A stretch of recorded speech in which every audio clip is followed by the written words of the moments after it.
something. He's going to talk about immigration a lot tonight, even when it's not the subject that is being raised.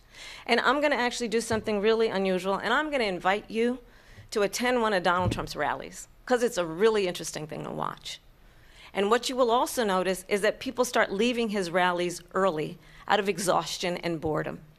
And I will tell you, the one thing you will not hear him talk about is you. She said people start leaving. People don't go to her rallies. There's no reason to go. And the people that do go, she's bussing them in and paying them to be there, and then showing them in a different light.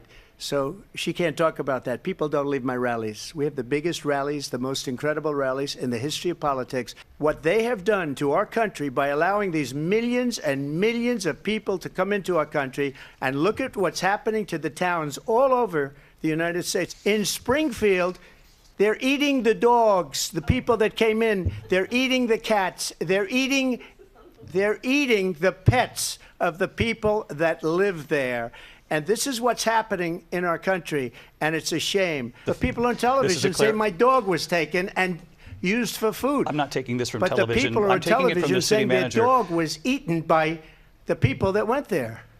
Again, the Springfield city manager says there's no evidence of that. Vice President Harris, I'll let you respond to the rest of what you've heard. You talk about extreme.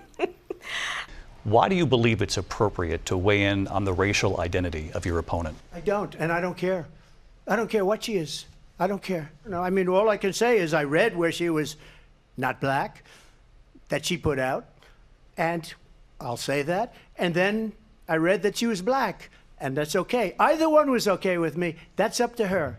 I mean, honestly, I think it's a tragedy that we have someone who wants to be president who has consistently, over the course of his career, attempted to use race to divide the American people.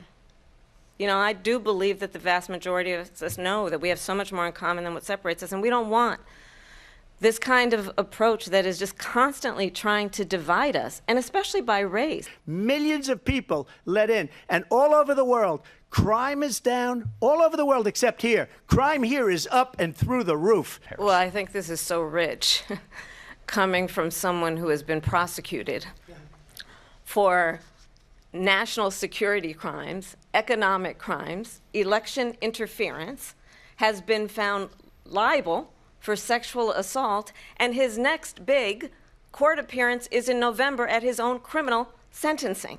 She was big on defund the police. In Minnesota, she went out, wait a minute, I'm talking now, if you don't mind, please. Does that sound familiar?